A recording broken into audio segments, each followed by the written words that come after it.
One of the tools that's used to understand the health of the business is, of course, the old profit and loss statement. But one of the tools that a lot of small business owners don't talk about is their balance sheet.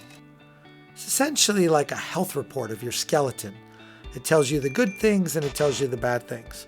But in layman's terms, a balance sheet is a piece of paper that lists out all your assets.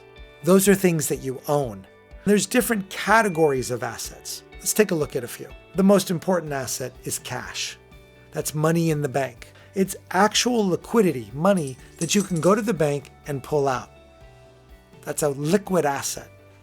Other types of assets are things like inventory. Now, when we dig into inventory, everybody knows that I love to look at the health of the inventory.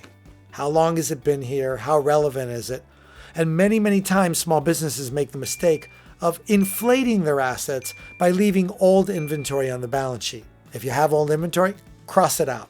Get rid of it, sell it, liquidate it, and free up that cash so that you can invest in other things. Other types of assets that people don't think about are receivables. That's the money that's owed to you from people you sold something to. Let's say you owned a salsa company and you sold salsa to a grocery company. You sell them the products, but the grocery store hasn't paid you for what you sold them. It may take them 30 or 60 days. That's a receivable. What are some other assets you could find in your business? Well, if you have a retail store, all the furniture and the fixtures that make up the store.